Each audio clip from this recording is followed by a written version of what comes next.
우리 저 옆에 있는 분들과 함께 인사합시다. 십자가가 우리를 살립니다. 십자가가 우리를 살립니다. 아멘, 아멘. 십자가가 우리를 살립니다. 이제 오늘 고난주간이 시작되어지는 종려주일입니다.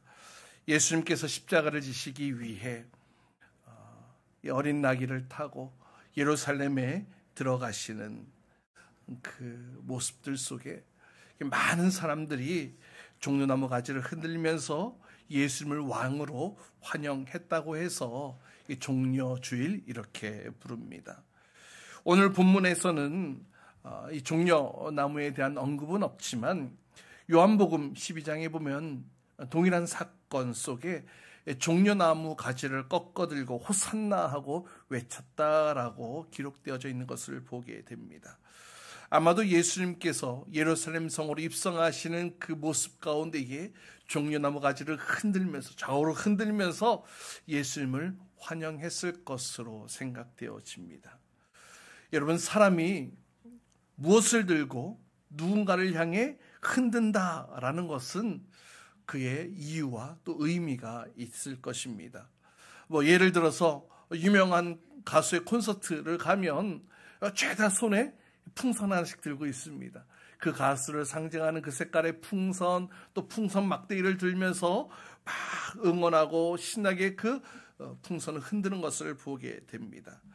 내가 좋아하는 가수를 팬심에서 응원하고 또 격려하는 사랑의 표현이지요. 제가 한 번씩 퇴근하다가 월드컵 경기장에서 공연하고 그럴 때에 그런 분들을 많이 마주칩니다. 같은 색깔의 옷을 입고 같은 색깔의 풍선을 든 수많은 무리들이 건널목을 건너가는 그런 장면들을 한 번씩 목격하게 되는데요. 또 예전에 우리 3.1절을 생각하면 우리 선조들이 그 가슴에 이 태극기를 품고 또 함께 대한독립 만세 하면서 그 태극기를 흔들었던 것들, 일제 강제 또 이 강압의 어떤 항거이자 또 대한독립을 열망하는 표현으로 그 태극기를 흔들었을 것입니다. 또 뿐만 아니라 어려움을 당하거나 조난을 당했을 때에 구자로 온 헬기가 보이면 어떻습니까? 막 손을 막 흔들고 또 겉옷을 벗어가지고 나 여기 있어요 라고 옷을 흔들어 댑니다. 나를 살려달라는 것이죠. 구조해달라는 것입니다. 또 이렇게 흔드는 것에는 이렇게 구원의 표현이 담겨 있기도 합니다. 오늘 본문에 이스라엘 백성들, 예수님께서 예루살렘 성으로 들어가실 때에 자기의 겉옷을 예수님 걸어가시는 그 길에 깔고 또 종려나무 가지를 꺾어서 예수님이 걸어가시는 그 길에 흔들고 있는 모습을 보게 됩니다. 지금 이러한 이스라엘 백성들의 행동 역시 그 의미가 있는 것이겠죠. 어떤 의도가 있었기에 그러한 그와 같은 행동을 했을 텐데요. 여러분, 왜 종려나무 가지였을까요? 궁금하지 않으세요? 왜 그 수많은 나무 가지들 중에 종려나무 가지였는지, 또 어떤 의미로 그 종려나무를 흔들었는지 함께 살펴보려고 하는데요. 여러분, 그런데 이 종려나무가 어떤 나무인지 아세요? 바로 이 나무가 이 종려나무인데요. 대추야자 나무라고 하면은 아마 여러분들 조금 더 쉽게 이해하실 수 있을 것 같아요. 서부 아시아 또 북아프리카에 주로 서생하는 나무인데요. 근데 이 나무의 키가 20에서 25m. 여러분, 여기 사진에 보면 밑에 사람이 요만큼 이렇게 팔 벌려 있는 사진이 있어요. 사람이 있어요. 20에서 25m. 엄청 크게 자라는 나무입니다. 잎 줄기만 해도 50cm 이상의 긴 이 나뭇잎이 이 꼭대기에서 서로 마주 붙어서 150개에서 200가닥이 이렇게 펼쳐져 있다고 합니다. 빽빽하게 자라고 있어요. 또 이 나무는 연 강수량이 120mm에서 한 200mm, 250mm 정도 되는 아주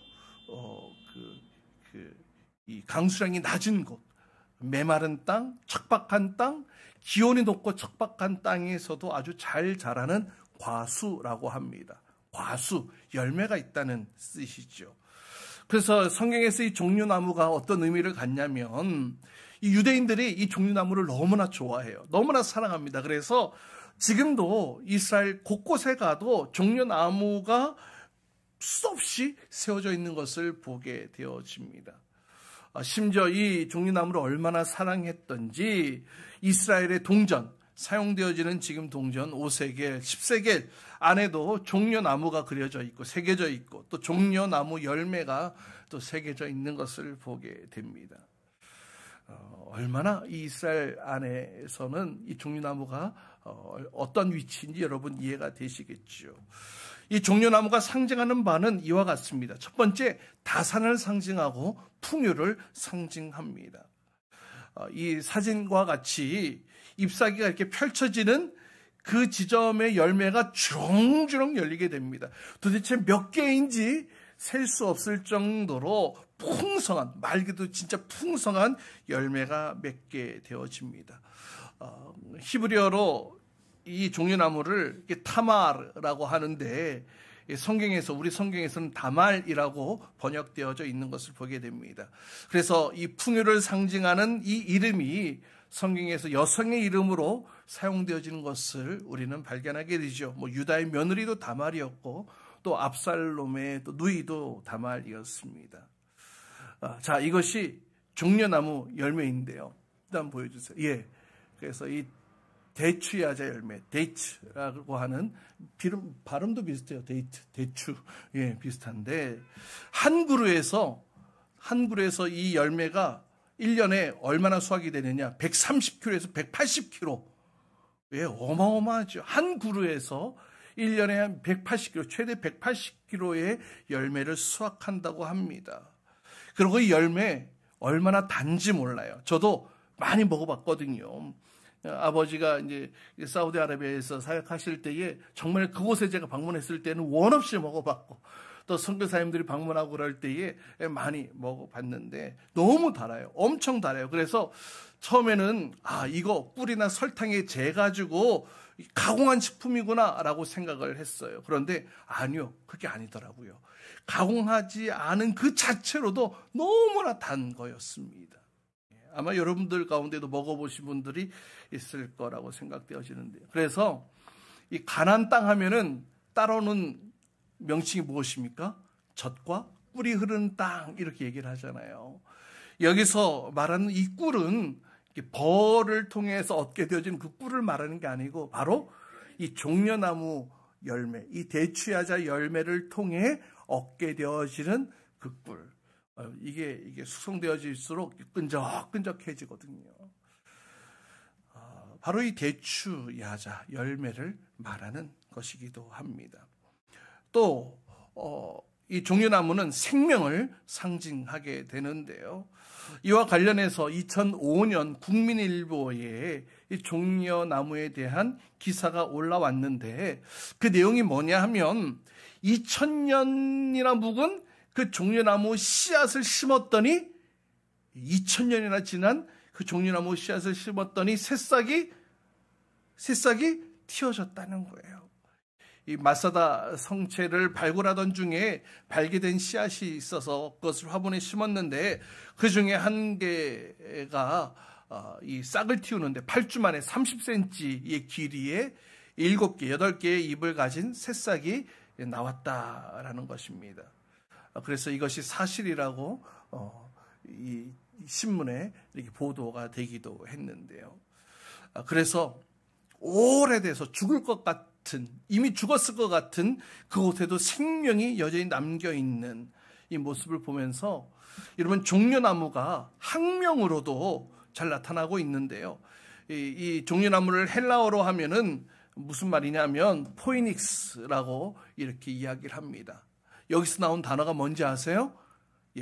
불사조를 상징하는 피닉스. 죽은 것 같지만 살아있다. 여기서 나온 단어가 바로 피닉스라는 거예요. 또 이 종려나무는 물을 잘 빨아들입니다. 너무 많이 빨아들이기 때문에 종려나무가 있다라고 하면 그 근처에는 샘이 반드시 있다는 증거가 되기도 합니다.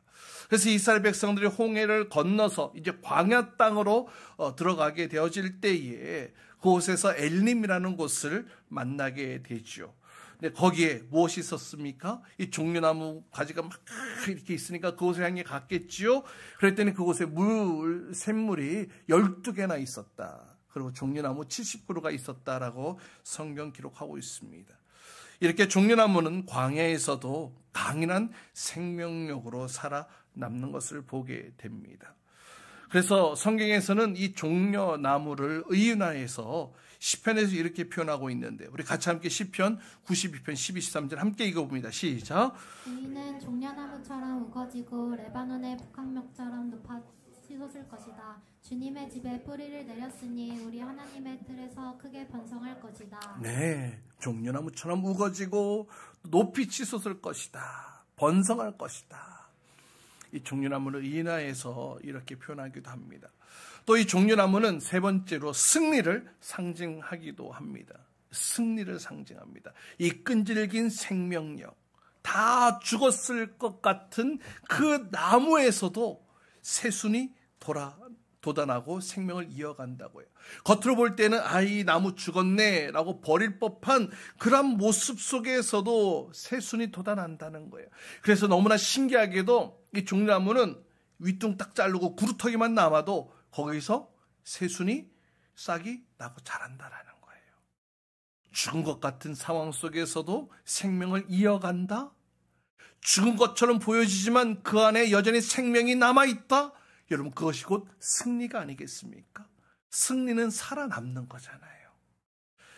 이와 같은 종려나무의 의미들을 볼 때에 이스라엘 백성들이 예수님께서 예루살렘 성으로 들어가실 때에 호산나, 주님의 이름으로 오시는 이에게 복이 있기를, 이스라엘의 왕에게 복이 있기를 이렇게 외치면서 종려나무 가지를 흔들었던 것은 앞서 우리가 살펴본 바와 같이 이 종려나무가 가지고 있는 그 상징성을 가지고 결국 예수님이 우리 이스라엘 나라의 독립을 안겨주고 풍요를 안겨줄 그 메시아임을 인정하고 또 그렇게 고백했던 행동이라 할 수 있을 것입니다.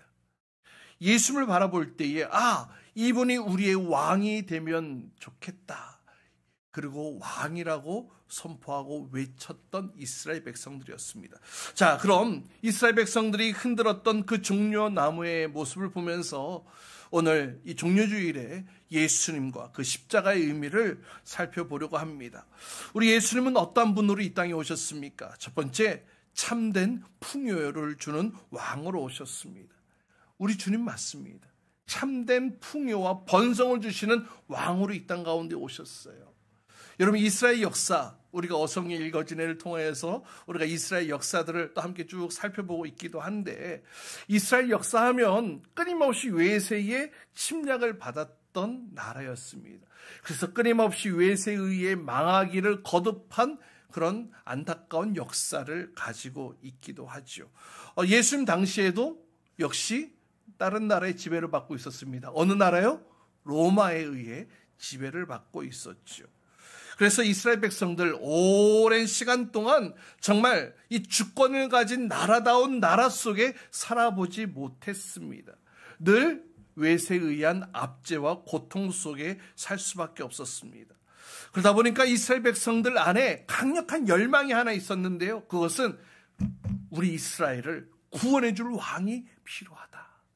우리 이스라엘 이 나라를 독립시켜줄 그 왕이 오셨으면 좋겠다. 그 메시아가 왔으면 좋겠다. 그래서 바로 그 왕을 누구라고 생각한 거예요? 예수님이라고 생각했던 것입니다. 예수님이 그 왕이라고 생각했던 거예요. 그래서 여러분 11절 말씀을 보면 그 사람들은 그 갈릴리 나사렛에서 나신 예언자 예수라고 말하였다. 여기서 말하는 예언자가 누구냐면 신명기 18장 15절에 모세가 예언한 예언자, 곧 메시아이거든요. 바로 그 예언자로 이스라엘 백성들이 인식하고 그렇게 표현했다라는 것입니다. 그래서 예수님께서 예루살렘 성에 들어가실 때에 사람이 그렇게 환영했던 거예요. 너무나 기뻐 환영했던 거예요.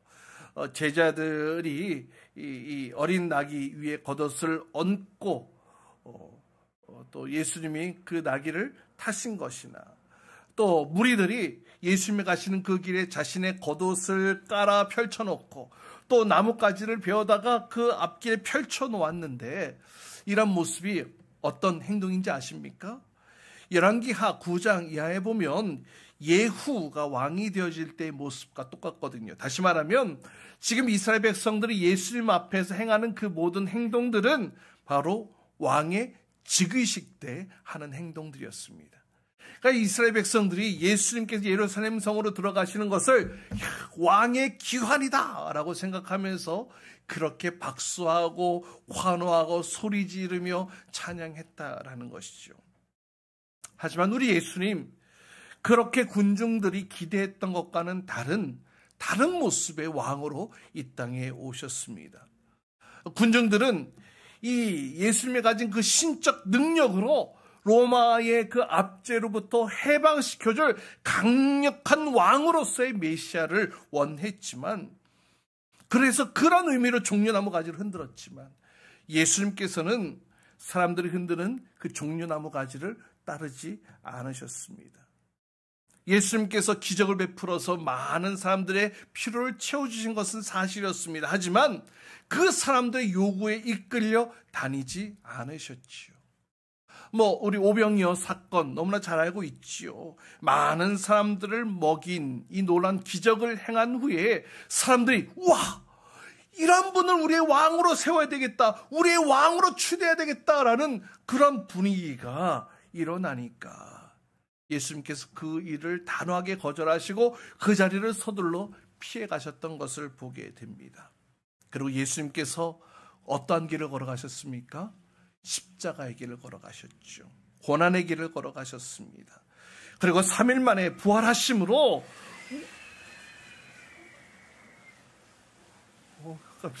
깜짝 놀랐어요. 지금 눈이 내리는 것이요 또.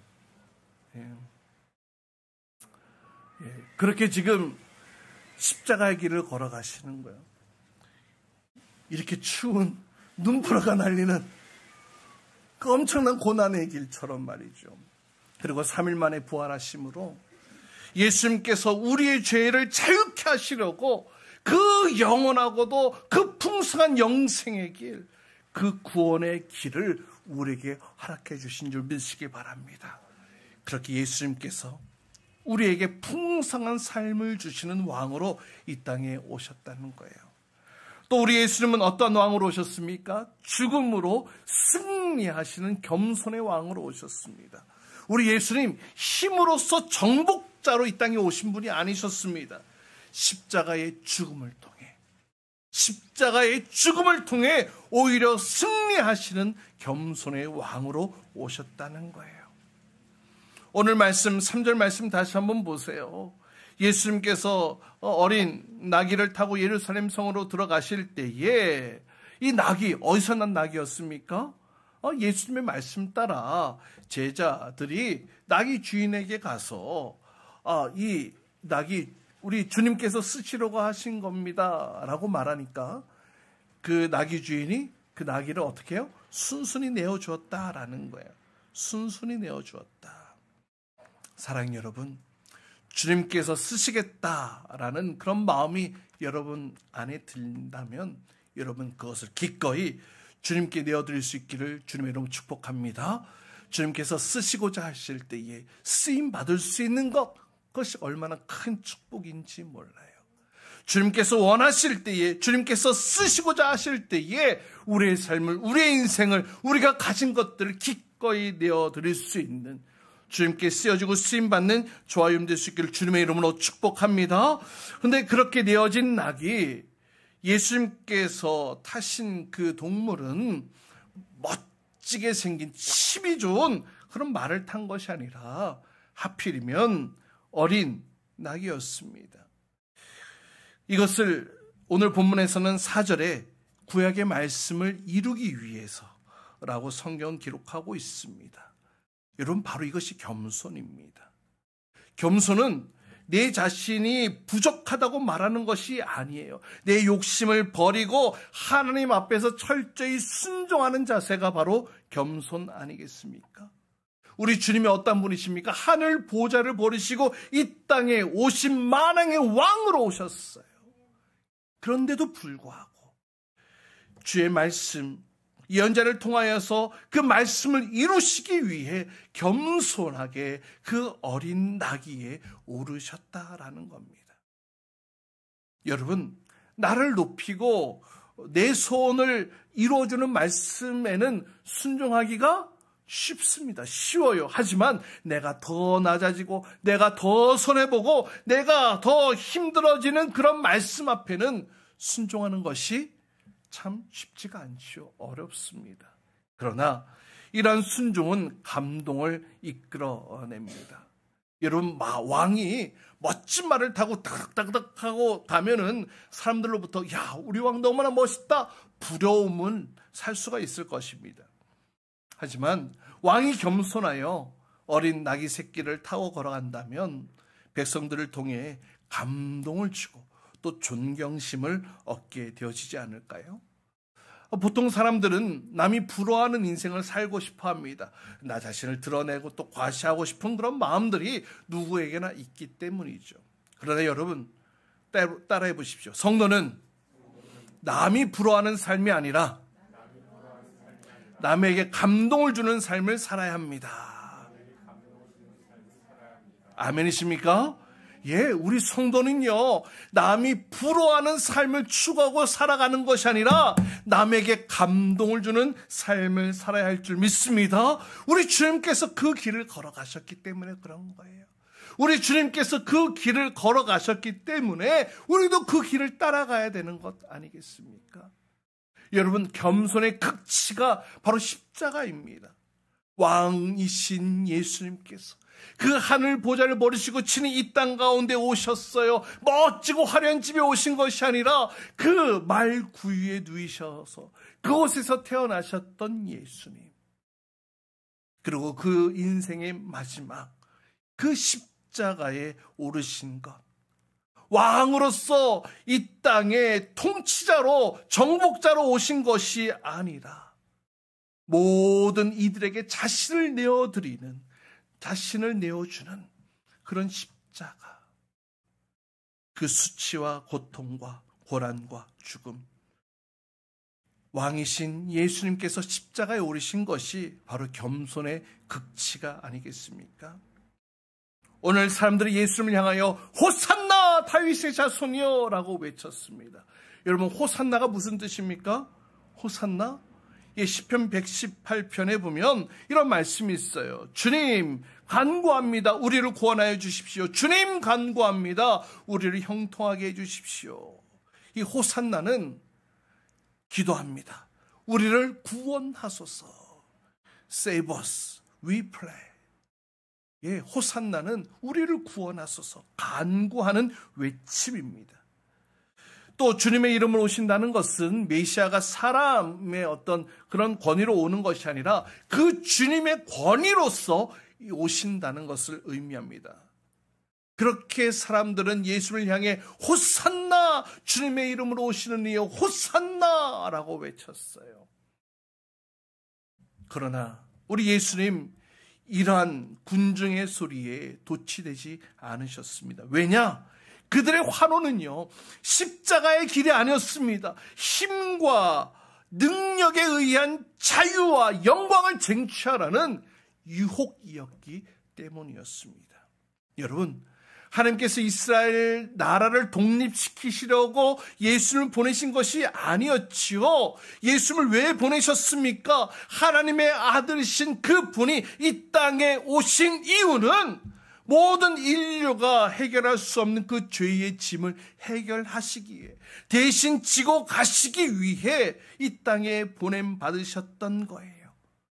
그리고 이 땅에서 그 하나님의 권능으로, 신적인 능력으로 많은 이들을 치유하고 회복시키심으로 인하여서 많은 군중들이 와, 이 사람을 우리의 왕으로 세워야 되겠다, 우리의 왕으로 세워야 되겠다라는 그런 외침들이 있었지만, 그러나 우리 예수님 끝까지 하나님께서 그를 보내신 그 목적대로, 그 이유대로 모든 인류의, 저와 여러분의 모든 죄짐을 짓고 지고 십자가에 죽게 하심으로 모든 인류로 하여금 그 죄로부터 자유케 하고 다시금 하나님의 백성으로서 다시금 하나님의 자녀된 그 지위를 회복시켜 주심으로써 영광을 허락해 주셨던 것입니다. 할렐루야.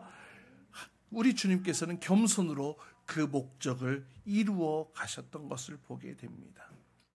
그렇게 예수님은 사람들이 기대하는 정치적 메시아가 아니라 그 겸손으로 그 십자가와 부활을 통해 우리에게 구원을, 영원한 생명을, 또 영원한 승리를 주시는 분으로 오셨다는 거예요. 사랑하는 여러분, 예수님은 놀라운 힘과 능력으로 한 민족을 구원하는 그런 슈퍼맨으로 오신 것이 아니었습니다. 십자가와 부활로 온 세상을 구원하시는 만왕의 왕이신 줄 믿습니다. 그래서 그 십자가로 이루어진 구원, 여러분, 그를 믿는 자마다 다 누리게 된다고 성경 기록하고 있습니다. 예수님만 믿으면 누구나 그 구원을 받을 수 있게 된다는 거예요. 예수님만 믿으면 예수님이 나의 주인 되십니다, 나의 왕이십니다 라고 고백만 한다면 누구나 그 구원을 받아 누리게 된다. 할렐루야. 이 놀라운 메시지가 이 성경 안에 들어있는 거예요. 그리고 그 성경을 우리에게 약속으로 주신 것입니다. 그렇기 때문에 우리가 우리 손에 들고 있어야 될 것은 종려나무 가지가 아닙니다. 인간의 정치적 희망, 어떤 인간의 어떤 염원을 담은 그런 종려나무 가지가 아니라 여러분, 온 인류를 품고 구원하시는 이 십자가를 붙들어야 할 줄 믿습니다. 그 십자가를 붙들어야 돼요. 여러분, 지금 우리나라, 온 나라가 정치적으로 혼란스러운 이때 아니겠습니까? 마찬가지로 어떤 정치적 염원과 희망을 붙드는 것이 아니라 우리가 붙들어야 할 것은 오직 예수 그리스도의 십자가인 줄 믿습니다. 온 나라가 절반으로 완전히 나뉘어졌잖아요. 어떠한 정치 성향을 붙드는 것, 그것이 중요한 것이 아닙니다.